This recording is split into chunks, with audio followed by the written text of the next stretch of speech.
दोस्तों नमस्कार, जय हिंद जय भारत। नाम रमेश सिंह, खरीद नीति की आवाज़ संगठन का राष्ट्रीय अध्यक्ष, संगठन का संस्थापक।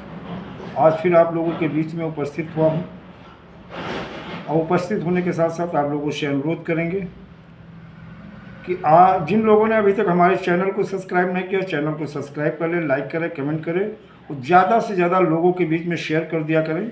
एक बड़ी खबर आ रही है कि जेल में बंद चिटफंड कंपनी रोज़ वैली के बीमार डायरेक्टर अबीर कुड्डू की मौत। ये खबर आ रही है। देखा जाए कोरबा यानी छत्तीसगढ़, 4 दिन पहले ही जगदलपुर जेल में कोरबा लाए गए चिटफंड कंपनी रोज़ वैली के डायरेक्टर की मौत हो गई।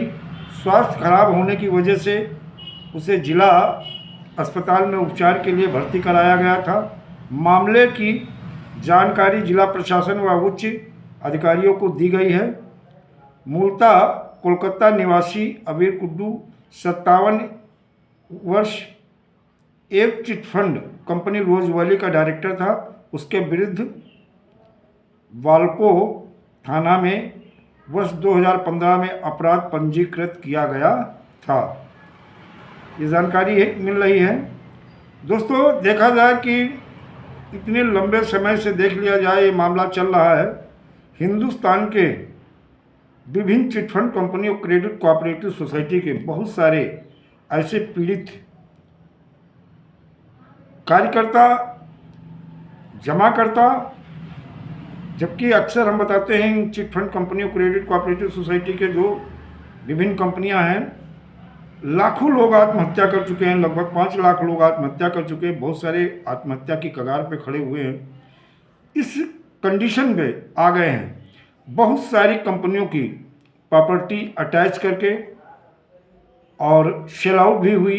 इनके अकाउंट जो फ्रीज हुए थे वो भी पैसा आज की डेट में सरकार और सरकार की अथॉरिटी के पास है। और सरकार की नीयत और मंशा पे सवाल हमेशा उठते रहे हैं और आगे भी उठते रहेंगे, क्योंकि इनकी नीयत और मंशा बिल्कुल अच्छी नहीं है। भुगतान की नीयत है ही नहीं। और आपका चिटफंड कंपनियों का जो मुद्दा जो राजनीतिक नहीं हो पा रहा है, और आज की डेट में हम देखते हैं, ग्रुप में देखते रहते हैं, कोई किसी राजनीतिक पार्टी का सपोर्ट कर रहा है, कोई किसी राजनीतिक पार्टी का सपोर्ट कर रहा है, कोई किसी का कर रहा है। और जो पीड़ित कार्यकर्ता और जमाकर्ता हैं वो भी चुनावी रंग में रंग गए हैं। भुगतान को लेकर के शायद बहुत ज़्यादा गंभीर नहीं है। उन्हें लगता है कि फला पार्टी हमारा भुगतान कर देगी, या ढमाकी पार्टी कर देगी, या ये कर देंगे, वो कर देंगे, कोई दल कर देगा, कोई बल कर देगा, कोई छल कर देगा। लेकिन नहीं दोस्तों, ये बिल्कुल नहीं होने वाला है। हिंदुस्तान में कोई ऐसी राजनीतिक पार्टी नहीं है जो आपकी पीड़ा और दर्द को, आखिर क्यों, कारण क्या है।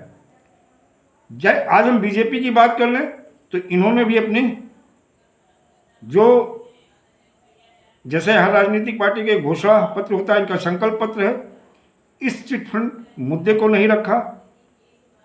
कांग्रेस जहां राज्य में भूपेश बघेल की सरकार ने चिटफंड मुद्दे को पहली बार रखा था, अब वो भी नहीं, बल्कि बताया जाता है कि छत्तीसगढ़ में जो है बीजेपी ने संकल्प पत्र में रखा था लेकिन कुछ किया नहीं है। लेकिन हाँ, चुनाव के बाद में वहाँ ये आसार दिख रहे हैं कि जो पहले कार्रवाई भूपेश बघेल की सरकार में हो रही थी उसको आगे बढ़ाने का प्रयास वहाँ बीजेपी की गवर्नमेंट राज्य में करेगी।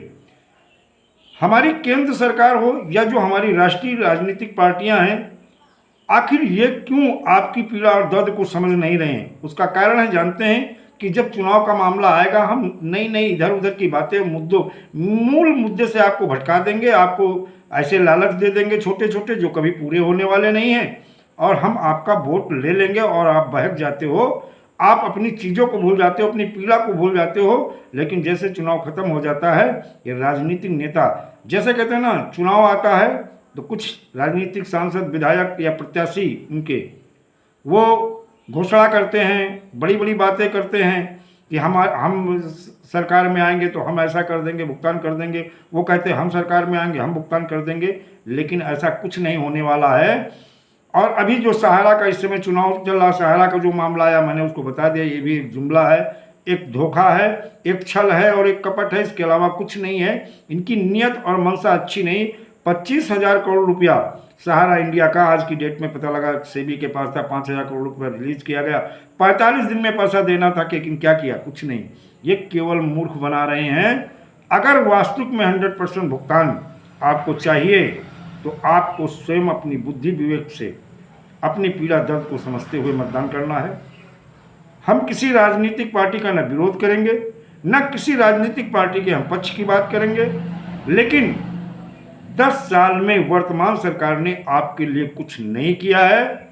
जब लोग कहते हैं बर्ड एक्ट कानून बना दिया है, अरे भाई बर्ड एक्ट कानून सन 2019 में बना दिया गया, सारे हिंदुस्तान में लागू कर दिया गया, लेकिन आज तक उसकी अनुपालना सुनिश्चित नहीं की गई। जो राज्य सरकार द्वारा नियमावली बना के भेजी गई केंद्र सरकार को, उसको आज तक मंजूरी नहीं दी गई है। ये क्लियर है कि इनकी नीयत में खोट है और ऐसे लोगों से सावधान रहें। अपनी बुद्धि विवेक का, मैं तो कहता हूं संपूर्ण बहिष्कार कर दो, वोट ही मत देने जाओ। और अगर जाते हो तो अपनी बुद्धि विवेक का जरूर इस्तेमाल करना। स्वतंत्र हो मेरी तरफ से, आप किसी को वोट दे, लेकिन अपनी पीड़ा दर्द को याद रख के तभी मतदान करना। दोस्तों, भुगतान लेना है तो एक बड़े आंदोलन के लिए, चुनाव के बाद बड़े आंदोलन के लिए तैयार हो जाओ। और 9 जून को हम प्रयागराज में एक बैठक करेंगे। भुगतान को लेकर के एक रणनीति बनेगी और वहीं से युद्ध स्तर पर भुगतान का कार्य शुरू कर दिया जाएगा। दोस्तों, जय हिंद, जय भारत, वंदे मातरम।